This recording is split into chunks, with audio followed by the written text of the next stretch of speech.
Hak asasi manusia atau HAM merupakan fondasi dalam hukum internasional.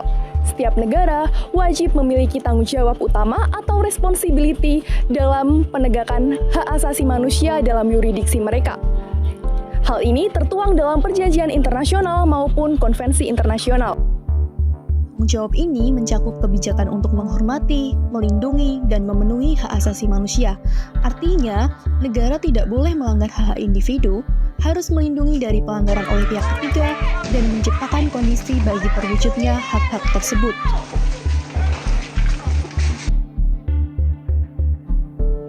Negara bertanggung jawab melindungi hak asasi manusia berdasarkan hukum dan norma yang mengatur kepentingan masyarakat. Negara harus menghindari pelanggaran hak seperti diskriminasi, penyiksaan, dan pembatasan kebebasan berekspresi. Lebih jauh, negara wajib mencegah, menyelidiki, menuntut, dan menghukum pelanggaran hak asasi manusia. Mereka juga harus menyediakan mekanisme perlindungan seperti lembaga independen dan ombudsman HAM. Selain itu, negara memikul tanggung jawab untuk memenuhi hak asasi manusia seperti pendidikan, perumahan, perawatan kesehatan, dan pekerjaan yang bermartabat, termasuk melindungi hak-hak kelompok minoritas dan rentan, seperti anak-anak, perempuan, penyandang disabilitas, dan imigran.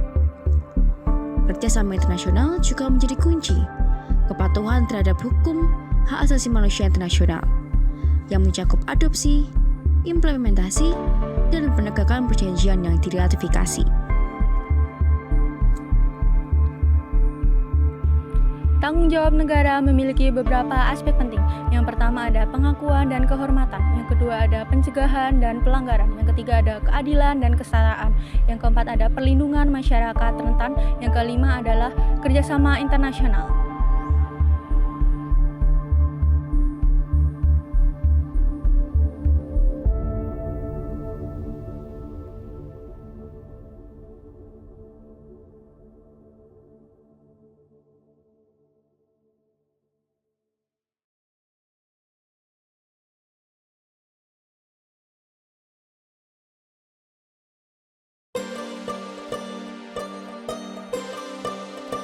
Hukum internasional mengenai tanggung jawab negara berasal dari perjanjian dan adat istiadat internasional. Hukum internasional mengenai tanggung jawab negara berasal dari perjanjian dan adat istiadat internasional. Beberapa instrumen penting antara lain, yang pertama, Deklarasi Universal Hak Asasi Manusia. Yang kedua, Konvenan Internasional tentang Hak-Hak Sipil dan Politik. Ketiga, Konvenan Internasional tentang Hak-Hak Ekonomi, Sosial, dan Budaya. Yang keempat, Konvensi Penghapusan Segala Bentuk Diskriminasi Rasial. Yang kelima, Konvensi Pemberantasan Diskriminasi Terhadap Perempuan. Yang keenam, Konvensi Menentang Penyiksaan. Yang ketujuh, Konvensi Hak Anak. Ketentuan-ketentuan ini menjadi dasar hukum yang jelas bagi negara untuk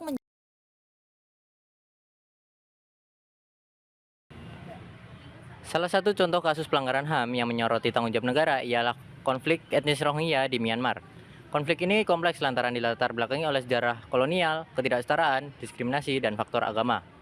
Pemerintah Myanmar menolak mengakui etnis Rohingya sebagai warga negaranya dan menerapkan kebijakan diskriminatif seperti pembatasan akses pendidikan, serta pembatasan jumlah anak.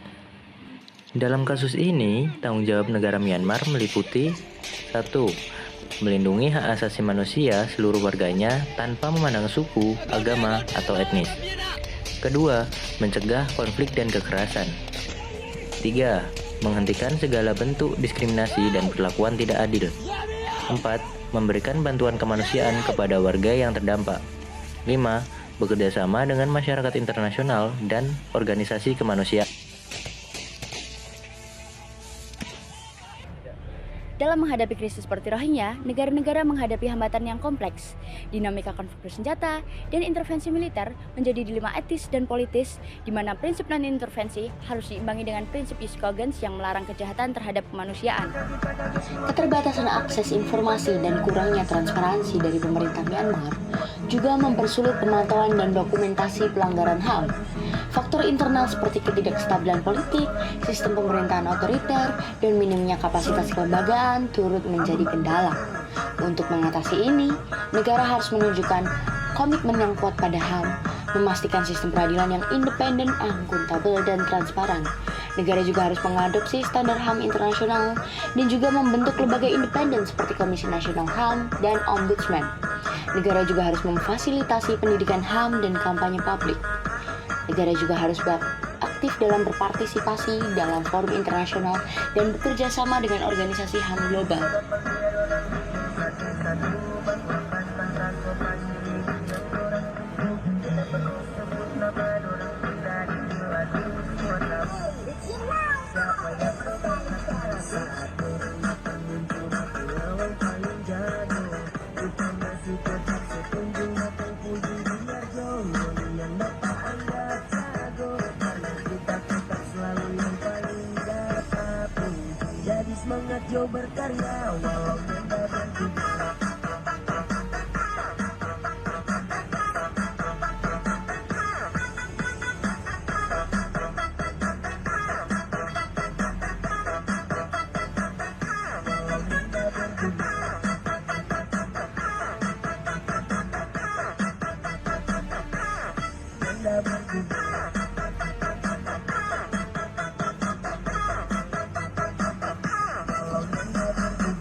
Kesimpulannya, hak asasi manusia atau HAM merupakan prinsip universal pada hukum internasional yang menjadi dasar tatanan dalam hukum internasional.